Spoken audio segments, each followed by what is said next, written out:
मध्य प्रदेश में प्रचंड जीत के बाद भाजपा मिशन 29 के तहत चुनावी तैयारियों में लग गई है। लोकसभा चुनाव के लिए भाजपा ने मध्य प्रदेश में मिशन 29 का लक्ष्य रखा है।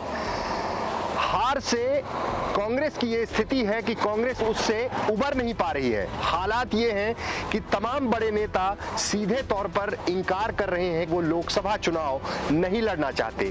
पहले ये चर्चा थी कि मध्य प्रदेश के पूर्व मुख्यमंत्री दिग्विजय मध्य प्रदेश की किसी एक सीट से लोकसभा चुनाव लड़ सकते हैं, लेकिन दिग्विजय सिंह ने साफ तौर पर कह दिया कि राज्यसभा में उनका अभी समय बचा हुआ है, वो लोकसभा चुनाव नहीं लड़ेंगे।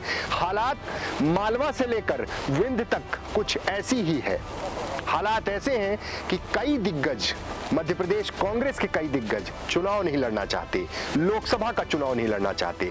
इसके पीछे कारण ये है कि विधानसभा चुनाव में जिस तरह से कांग्रेस की हार हुई है और लोकसभा चुनाव के ठीक पहले अयोध्या में भगवान राम की प्राण प्रतिष्ठा का जो कार्यक्रम हुआ है, उसके बाद से कहीं ना कहीं जो माहौल है वो सीधे तौर पर इस ओर इशारा कर रहा है कि अगले चुनाव के परिणाम लगभग साफ हो रहे हैं। मिशन 29 के तहत भाजपा की तमाम बैठकें शुरू हैं।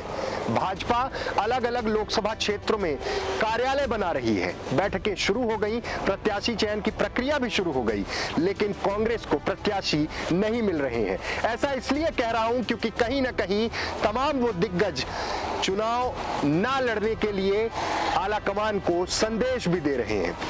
नवनियुक्त प्रदेश अध्यक्ष जीतू पटवारी पहले फेज में कुछ दौरे कर चुके, ग्वालियर चंबल पहुंचे थे। फरवरी में फिर से उनके दौरे शुरू होंगे, लेकिन हार की हताशा कुछ ऐसी है कि कांग्रेस अब तक उठ नहीं पा रही है।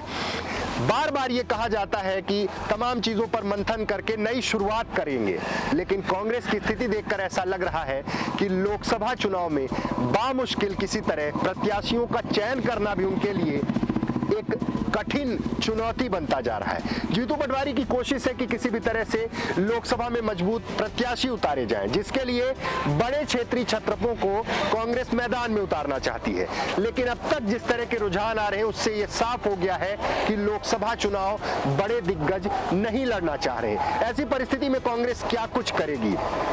एक और भाजपा है जिसके पास विधानसभा में जो संख्या है वो पर्याप्त है। लोकसभा में भी 28 सांसद, सिर्फ एक सीट छिंदवाड़ा जो कांग्रेस के कब्जे में है।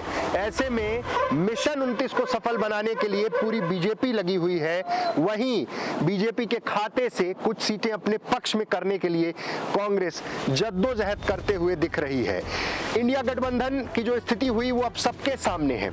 उत्तर प्रदेश में ये कहा गया कि कुछ सीटें कांग्रेस को सपा दे रही है और सपा ने अपने प्रत्याशियों का भी ऐलान कर दिया, लेकिन अभी ऊहापोह की स्थिति बनी हुई है। नीतीश कुमार के एनडीए गठबंधन में जाने के बाद कहीं ना कहीं कांग्रेस के सामने अब तमाम बड़ी चुनौतियां हैं। छत्तीसगढ़, मध्य प्रदेश, राजस्थान, यहां की सीटों को मिलाकर एक अच्छा खासा नंबर है और यहां पर कांग्रेस नहीं गेन कर पाई तो कैसे वो सपना पूरा होगा जो कांग्रेस देख रही है 2024 के चुनाव में। बहुत बहुत धन्यवाद।